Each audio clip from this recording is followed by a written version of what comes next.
Hello friends, how are you? I think you are good. In last video lecture we have seen the optical isomerism, then we have seen epimerism. What is meant by epimerism? Epimerism means the two different monosaccharide will show the orientation of H and OH group at carbon atom number 4 towards right or left. So that is said to be the epimerism or epimerization of the compound. So here at carbon atom number 4, if OH group is present towards the right and if it is present towards the left, then the compounds, two different monosaccharide, they become the epimers of each other. So here you must know that the galactose and glucose are the epimers of each other, because the glucose will have towards the right side and galactose will have towards the left side the orientation of OH, and therefore they are the epimers of each other. And the mannose and galactose, they are not epimers of each other, because they will have the orientation of H and OH on two asymmetric carbon atom, means at carbon atom number 2 and carbon atom number 4. Therefore they cannot become the epimers of each other. They should have the orientation at one asymmetric carbon atom only. So you must know that the epimerization we have seen. Then we have seen yesterday anomerism. What is by anomerism? Anomerism.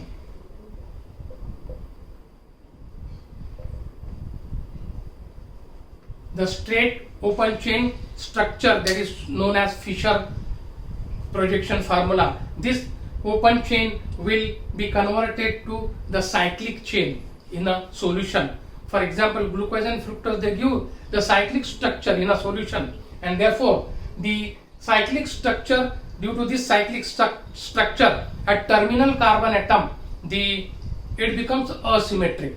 It becomes asymmetric. Therefore the additional asymmetric carbon atom is formed. Therefore we can say that if OH group is towards the right side at carbon atom number 1, it is said to be alpha D glucose. If it is present towards the left side, then it is said to be beta D glucose. So this is the types of the anomers, or you must know alpha and beta. So this configuration is seen in the cyclic form of the monosaccharide. So therefore there it is said to be the anomerism. Now today we are going to see the new things, that is mutarotation. Just now I told you mutarotation is nothing but the specific change in optical rotation. We'll see mutarotation. Just now I told you in the last video lecture that what is meant by the mutarotation. Mutarotation is nothing but it is the change in specific optical rotation.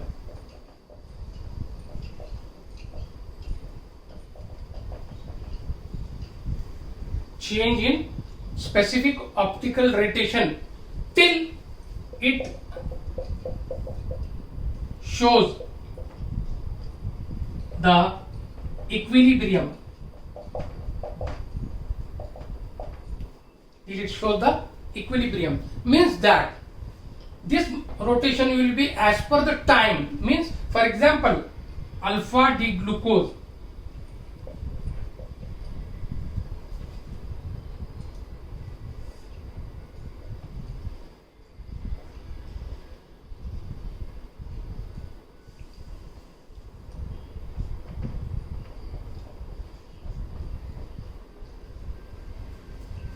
when this free glucose or the open chain glucose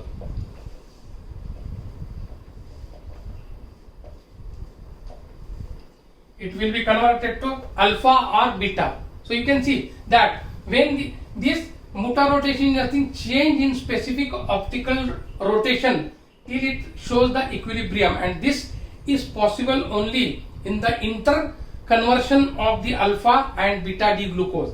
The interconversion will take place there when the solution will be in the water. Then what will happen? They will reach to an equilibrium. For example, this alpha D glucose will have 112 degree mutarotation and beta D will have 18 degree. So you must know that the alpha D and beta D will show the rotation first 18 and alpha D will show 112, but at equilibrium position after some time it will stop to rotate, and that is nothing but the rotation of glucose, that is the 12.5 degree. It will be the rotation at equilibrium as per the time.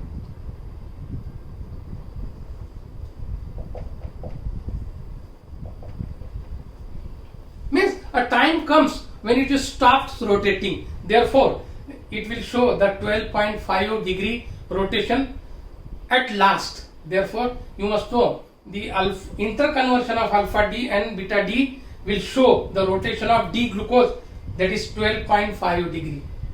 So here we have seen this muta rotation. Then now we will see the glycosidic bond. What is meant by glycosidic bond? The glycosidic bond,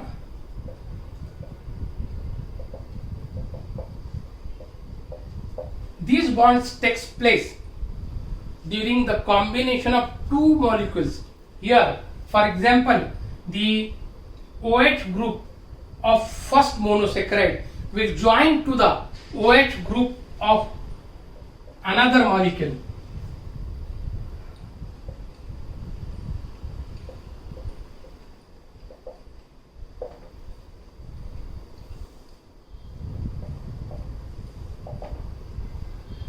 Or this may be carbohydrate, the compound may be carbohydrate or may not be carbohydrate, but sometimes what happens, this OH group is replaced by NH group. So therefore when the OH group of one monosaccharide is joined to the OH group of another monosaccharide, then what will happen? There will be the formation of bond. It is said to be glycosidic bond. Glycosidic bond. And this bond is formed as per the configuration.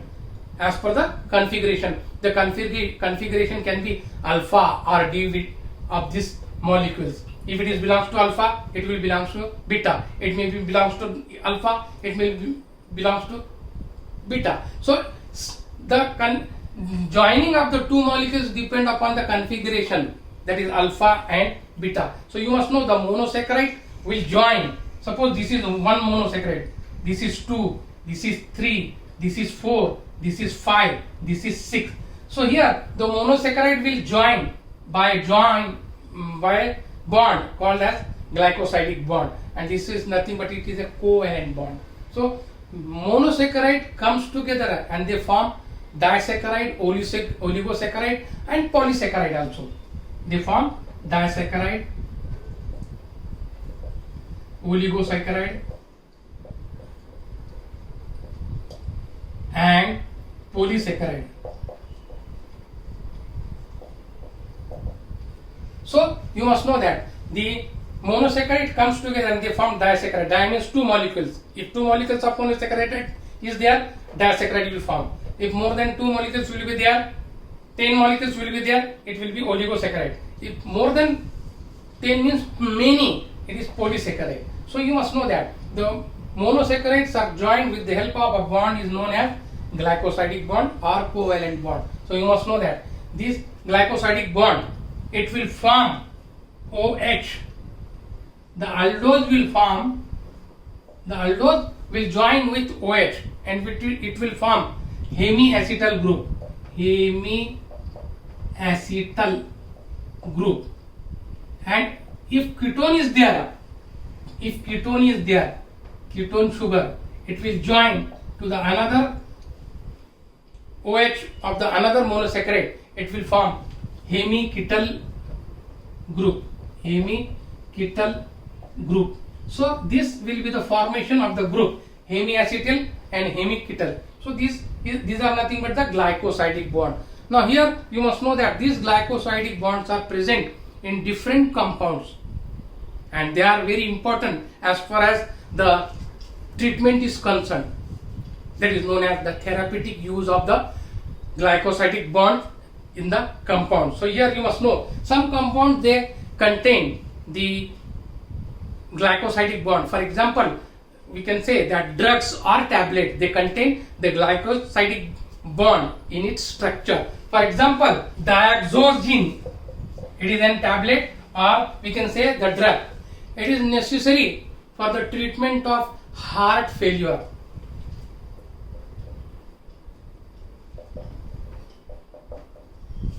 So this is the tablet or compound which will have glycosidic structure in its molecule. So you must know that the dioxazine is a tablet which is responsible to cure heart failure. What happens in heart failure? It increases the muscle contraction of the heart. It increases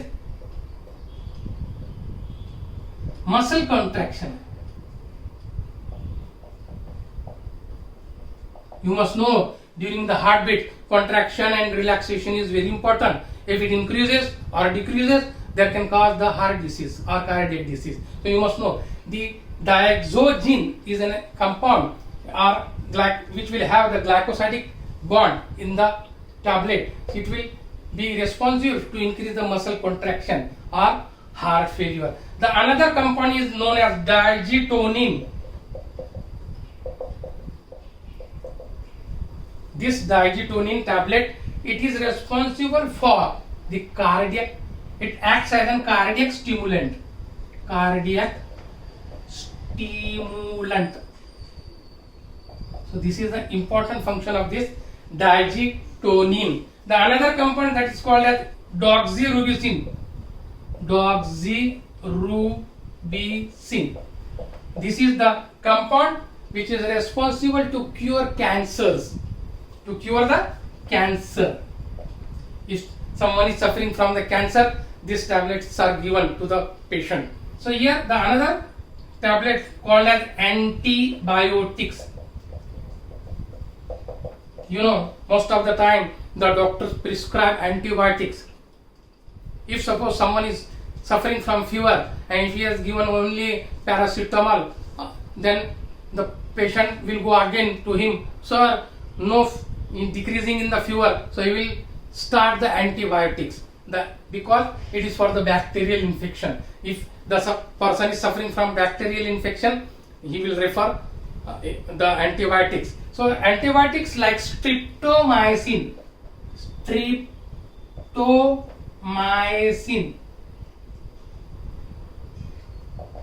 and erythromycin. Streptomycin or erythromycin. So here the streptomycin, you know better that streptomycin is given for the patient who is suffering from the tuberculosis. So these antibiotics, they contain the glycosidic bond in its structure, and the erythromycin, it is generally for the chest infection,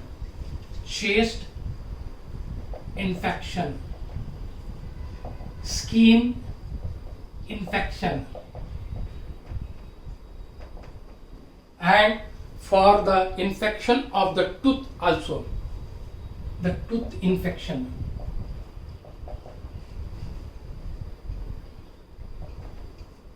And erythromycin is also given if there are any sexual disorders. Then these are all antibiotics. Then another compound called as florizin.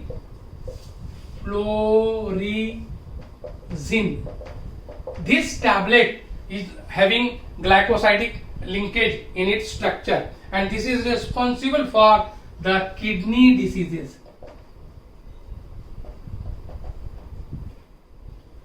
So you must know that these are the some compounds which will have the therapeutic use of these compounds. So we'll see now some derivatives of the monosaccharide. We'll see now the derivatives of monosaccharide.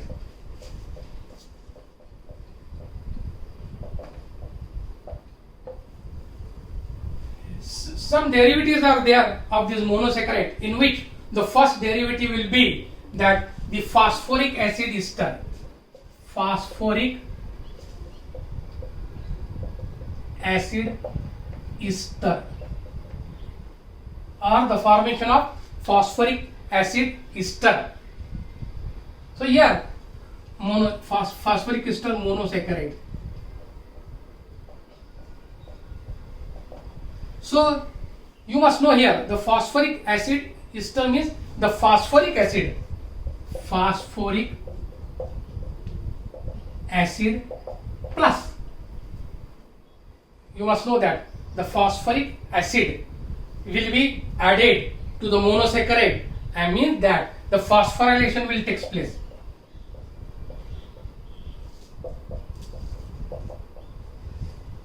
Phosphorylation will take place there, and this phosphorylation process is important. It is very essential to prevent the excretion of the sugar molecule from the cell. See, for example, this is a cell and sugar molecule will be there inside it. So what will happen here? This phosphorylation which occurs in the body, it will prevent the excretion of the sugar molecule from the cell, and this is very essential, that sugar molecules are very essential. They should maintain the blood glucose concentration in our body. So there should not be the removal of sugar molecule from the cell. Therefore this phosphorylation occurs in the body. The phosphoric acid esters of monosaccharide will be there, and the another will be amino sugars. Amino sugar. This amino sugar is formed by the replacement of the OH group which is present in the sugar by amino group, that is NH3 group, and there will be the formation of the mannose-amine, galactosamine,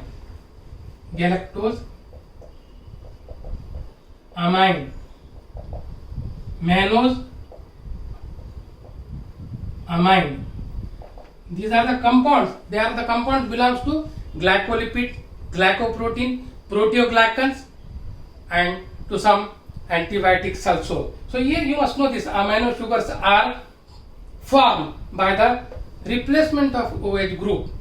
One of the OH group is replaced there, and it is replaced by the amino group. Therefore the formation of the amino sugar is there, and the examples are galactosamine and mannose-amine. Another one is deoxy sugars. These deoxy sugars are formed by the replacement of one of the OH group by H atom in its structure. Therefore deoxy sugars are formed, and deoxy sugars are nothing but they are the contents of the nucleic acid like DNA and RNA. Deoxyribonucleic acid and ribonucleic acid will contain the deoxy sugars in its structure. Then another derivative is known as sugar acids. Sugar acids are the other derivatives of the monosaccharide. So sugar acids are formed. We have seen in the oxidation, of aldonic acid. During the oxidation process, the aldonic acid is formed, gluconic acid is formed, and saccharic acid is formed, and uranic acid is formed. So here these sugar acids are formed by the oxidation. Then we have seen we have to see that the sugar alcohols. These sugar alcohols are formed by the reduction processes. For example, glucose will be converted to sorbitol, and sorbitol we have seen already. But this is one of the derivative of monosaccharide, and sugar alcohols are formed like sorbitol, mannitol, and dulcitol. These are the sugar alcohols which are formed by the process of reduction. Then we'll see the another derivative called as the neuraminic acid.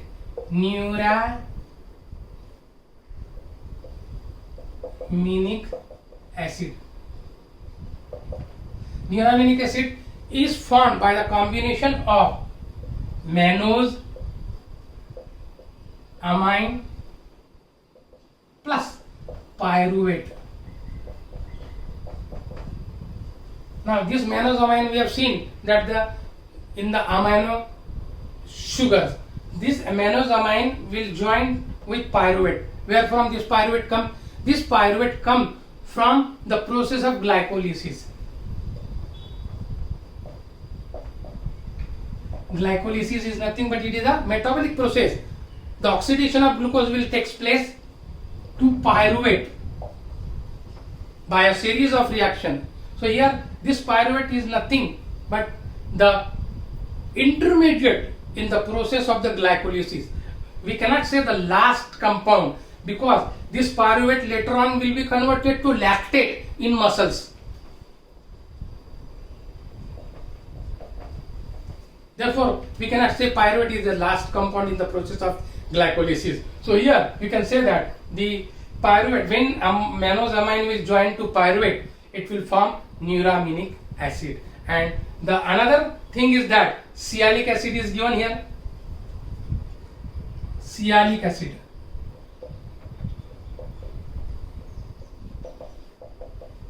Here the sialic acid is found when glucose molecule is replaced or acylated. Acylated. One of the OH group is acylated. Therefore, the formation of sialic acid will take place, and this sialic acid is the contents of glycolipids and glycoproteins. So, friends, I will stop here only. If you like my lecture, share it, give some comment, and don't forget to subscribe my lecture. Thank you very much.